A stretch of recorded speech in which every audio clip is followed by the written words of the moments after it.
안녕하세요.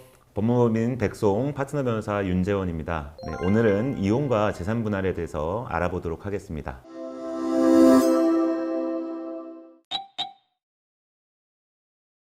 이혼 소송은 합의 이혼이 이루어지지 않는 경우에 일방이 소송을 청구하거나 조정을 신청하는 경우에 진행이 됩니다. 이혼 소송은 간단히 말씀드리면 총 4가지에 대해서 합의가 되지 않으면 소송이 진행되게 되는데요. 이혼 자체를 할 거냐 말 거냐, 성립 여부, 그리고 귀책 사유에 따른 위자료의 액수, 양육권과 양육비와 같은 양육과 관련된 사항, 그리고 재산 분할, 이렇게 4가지라고 할 수 있겠습니다.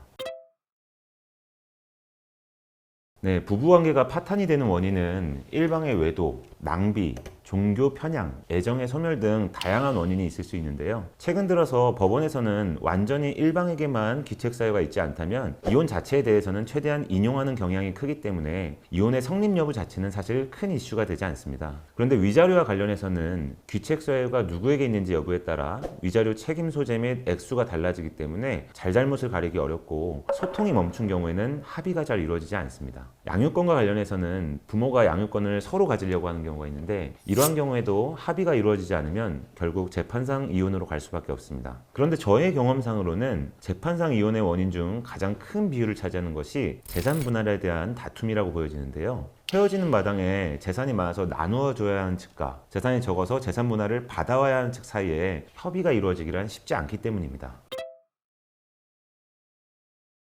먼저 재산 분할의 대상이 되는 재산이 무엇인지 잘 찾아내야 합니다. 분할 청구 상대방의 입장에서는 재산을 은닉하고 있는 경우가 있기 때문에 재산 분할을 청구하는 당사자는 상대방의 재산을 꼼꼼히 조회하고 현금의 흐름을 잘 파악해서 현존하는 자산의 목록을 잘 작성해야 됩니다. 그리고 재산의 목록이 어느 정도 확정이 되었다면 적절한 가치 평가 방법을 선택해서 재산의 가치를 평가받아야 되는데요. 재산의 형태에 따라서 감정을 받는 방법과 시기를 선택하여야 하고 이는 분할 대상이 되는 재산의 가액에 큰 영향을 미칠 수 있습니다.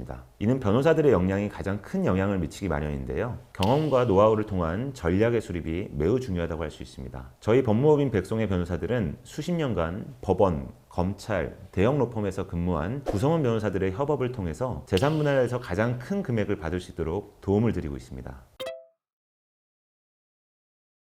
앞에서 설명드린 방법이 그대로 적용될 수 있습니다. 논리가 부족한 경우에는 재산 분할의 대상이 아닌 재산까지 분할 대상 재산 목록에 편입될 수 있기 때문에 분할 대상인 재산이 아니라는 점에 대해서 명확한 논리로 재판부를 설득해야 됩니다. 또한 적절한 가치 평가 방법이 아닌 경우 재산의 가액이 과대평가가 될 수 있습니다. 따라서 적절한 평가 방법을 통하도록 재판부를 설득하는 것이 필요합니다. 예를 들어 부동산의 시가액을 과다평가한 감정이 있는 경우 각종 경매 사건이나 부동산 거래에서 평가되었던 실거래가를 재판부에 제출하고요. 이에 따라서 재감정을 받을 수 있도록 설득하는 것이 필요합니다. 그리고 비상장 주식과 같은 비전형적인 자산의 경우 여러 가지 가치 평가 방법이 있을 수 있는데요. 이러한 경우에는 의뢰인에게 가장 유리한 평가 방법을 선택해서 재판부에게 감정을 요청하는 것이 중요합니다.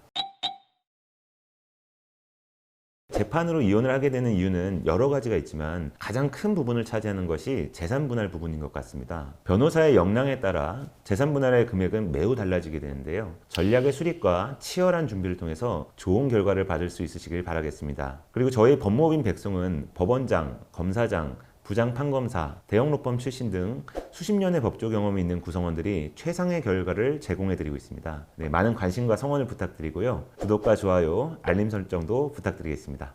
감사합니다.